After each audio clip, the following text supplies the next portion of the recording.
यहां पर भारतीय जनता पार्टी, और जरूरी है समझना कांग्रेस पार्टी के इस ग्राफ को, और यकीनन इसके जरिए आपको हम बता पाएंगे। आप देख रहे हैं कि किस तरह से बढ़ती हुई बीजेपी और सिमटती हुई कांग्रेस पार्टी लगातार यहां पर नजर आ रही है। कहां एक वक्त पर कांग्रेस पार्टी 426 सीटें जीतने वाली ये पार्टी जो 2019 आते आते 53 सीटों पर सिमट जाती है, जबकि वहीं भारतीय जनता पार्टी 1984 में 80 में भारतीय जनता पार्टी का गठन होता है, 84 में 2 सीटें वो जीती है, और फिर उसका ग्राफ लगातार आगे की ओर बढ़ता हुआ चला जाता है। और जब से मोदी युग की शुरुआत हुई है, प्रचंड जीत के साथ बीजेपी बार बार सत्ता में आ रही है। ये आंकड़े आपके सामने हैं 282 और 303 2019 के। और इसी सवाल के साथ सापरा साहब मैं आपके पास आऊंगी, क्योंकि गौरव भाटिया ने भी महत्वपूर्ण बातें पूछी है, लेकिन जल्दी से एक एक कमेंट बृजमोहन श्रीवास्तव जी आपका भी।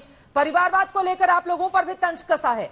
उन्होंने कहा है बहुत सारी ऐसी पार्टियां हैं जिनका जीवन ही सिर्फ परिवारवाद के इर्द गिर्द चलता है, फलना फूलना उन्हीं को आगे बढ़ाना, और इसी वजह से बीजेपी के सामने ये तमाम पार्टियां टिक नहीं पा रही हैं। जहां तक बात राष्ट्रवादी कांग्रेस पार्टी की है, तो मैं स्पष्ट कर दूं कि किसी भी राजनीतिक दल में जो भी लोग चुन के आते हैं, अगर वो चुन के आ रहे हैं और जनता उनको अपना आशीर्वाद दे रही है, तो हम ये परिवारवाद का जो आरोप लगाते हैं वो गलत है। और अगर जब भारतीय जनता पार्टी के नेता इस बात को कहते हैं तो उनको सबसे पहले अपनी तरफ भी तो देखना चाहिए। 2 लोगों का नाम तो मैं भी तत्काल आपको बता सकता हूं, आदरणीय अनुराग ठाकुर साहब और आदरणीय पीयूष गोयल जी। इनको किस आधार पर टिकट मिला, आप पूछिए था गौरव भाटिया से, वो बताएंगे। ये किस आधार पे मंत्री बने हैं, ये भारतीय जनता पार्टी को बताना चाहिए। मैं जो समझता हूं, लोकतंत्र में सबसे बड़ा आशीर्वाद होता है जनता का आशीर्वाद। आज अगर भारतीय जनता पार्टी के लोग इतनी साहस के साथ या इतनी अहंकार के साथ बात कर रहे हैं, तो इसलिए कर पा रहे हैं कि जनता ने उनको आशीर्वाद दिया। यही वो पार्टी थी जिसको 1980 में खाली 2 सीट्स मिली थी, 2 सीटों पे इनका जनाधार था। आज अगर हम दीगर पार्टियों के बारे में बात करें, चाहे वो कांग्रेस हो चाहे राष्ट्रवादी कांग्रेस पार्टी हो, कम से कम ये 2 से ज्यादा तो अपने सांसदों को चुनाव जिता के आए। यदि ये एक लंबी यात्रा करके इस स्थिति में आ सकते हैं, तो मैं सोचता हूं कि कोई इसमें अनहोनी नहीं होगी कि आने वाले दिनों में दीगर पार्टियां भी इस स्थिति में आकर और अपनी सरकार बना सकती हैं। जहां तक बात अभी उत्तर प्रदेश की चल रही है, अभी ये जो चुनाव हुए इसकी बात चल रही है, थोड़ा इस पे ग्राफ देख लीजिए, कहां से कहां नीचे आए हैं। इनकी सीट्स कम हुई है। इनको ये सोचना चाहिए कि आखिर ऐसा क्यों हो रहा है। सीट कम होने पर आप खुश हो जाते हैं बृजमोहन श्रीवास्तव जी। आप लोग अकाली दल के साथ जब सरकार उनकी सीट कम होती है आप लोग खुश हो जाते हैं, और सरकार वो बनाते हैं, बताना चाहिए फिर इस पर किसको खुश होना चाहिए। सरकार उनकी बनी है, वो भी यूपी का आप उदाहरण दे रहे हैं प्रचंड जीत के साथ। आपको बहुमत का आंकड़ा 202 का है, 270 से ज्यादा सीटें उनको हासिल हुई हैं। इसको प्रचंड जीत कहा जाता है राजनीति की भाषा में। सर वो पीछे क्या था, इसके पहले पीछे इलेक्शन में 2017 में कितनी सीट थी इनकी, ये भी तो बताइए। आप बताइए। आज अगर ये इनको कम सीट्स हुई है ना, 325 सीट कम क्यों हुई, इनके उप मुख्यमंत्री क्यों हारे, 11 मंत्री इनके चुनाव हारे हैं। हाँ। ये आखिर क्या है कारण, ये इनको बताना चाहिए। इनके मंत्री अगर इतना अच्छा काम कर रहे थे और अगर वो ईमानदार थे, तो जनता ने उनको क्यों नकारा, ये प्रश्न भी देश के सामने। सवाल तो महत्वपूर्ण है। वो कह रहे हैं आपके बड़े बड़े मंत्री तक चुनाव हार जाते हैं, और आपका ग्राफ भी गिरा है 2017 के मुकाबले 2022 में।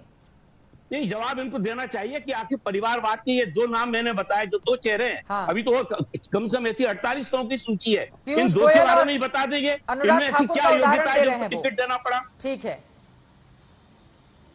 ये भी तो परिवार से ही निकल कर आए हैं, वो आरोप लगा रहे हैं। मैं उत्तर दे दूं, बोलिए प्लीज। देखिए चित्रा जी, ऐसा है कि अहंकार से नहीं, बड़ी विनम्रता से कुछ तथ्य रखे। और आज अगर कोई गरीबों के लिए सोच रहा है, कोई महिलाओं के लिए सोच रहा है, किसान के लिए, युवा के लिए, पिछड़ों के लिए, दलितों के लिए, तो केवल भारतीय जनता पार्टी। और उनका हक कौन मार रहा है, अहंकार ये होता है। अनिल देशमुख वसूली सरकार के मंत्री थे, आज तक उनको जमानत नहीं मिली, जनता का रुपया लूटा, आज वो भी यहां अहंकारी बने हुए हैं। नवाब मलिक कह रहे थे कार्रवाई करके दिखाओ, आप जानती हैं अभी भी बाहर नहीं आए हैं। क्यों? भ्रष्टाचार के आरोप हैं। और ये क्या दर्शाता है, ये दर्शाता है कि भारतीय जनता पार्टी ईमानदारी से काम करती है। आपने अनुराग ठाकुर जी का नाम लिया, पीयूष गोयल जी का नाम लिया, मैंने आपको एक बड़ा तथ्य दिया। मैंने कहा जो सर्वोच्च पद है पार्टी में, राष्ट्रीय अध्यक्ष का, कभी भी एक परिवार से 2 सदस्य नहीं रहे। एनसीपी की हालत देख लीजिए, कभी कोई और अध्यक्ष बना क्या? दूसरी बात, प्रधानमंत्री भी 2 बार इस देश की जनता ने हमें मौका दिया हम प्रधानमंत्री पार्टी से दें। दोनों बार यशस्वी प्रधानमंत्री अटल बिहारी वाजपेयी जी और नरेंद्र मोदी जी, एक परिवार से तो नहीं है। और देखिए, उत्तर प्रदेश की ये बात करते हुए चित्रा जी कहते हैं कि सीटें कम हुई। क्या ये सही नहीं है कि ऐतिहासिक जीत 37 साल बाद ऐसा हुआ कि कोई सरकार वापस आई? 288 की विधानसभा महाराष्ट्र में है और इनकी 54 सीटें हैं वहां पे, और भाजपा की 105 है। लेकिन उसके बाद भी हम लोगों को आंखें दिखाते हैं, अहंकारी कहते हैं। पूरी विनम्रता से कहता हूं, आप बड़े हुए और अगर हम कम भी हो जाते हैं तो भी हमारा मिलाप नहीं होता है, ये फर्क है। और अगर तब भी ना जागे तो ठीक है, मैं कहूंगा ऐसे ही चलिए। कांग्रेस और आप में ज्यादा फर्क नहीं है, देखिएगा भविष्य में क्या हाल होगा। सीटें हैं, वो कह रहे हैं कि हम नीचे भी आए तो भी आंकड़ा इतना नीचे नहीं जाता कि आप लोगों से तालमेल हो जाए।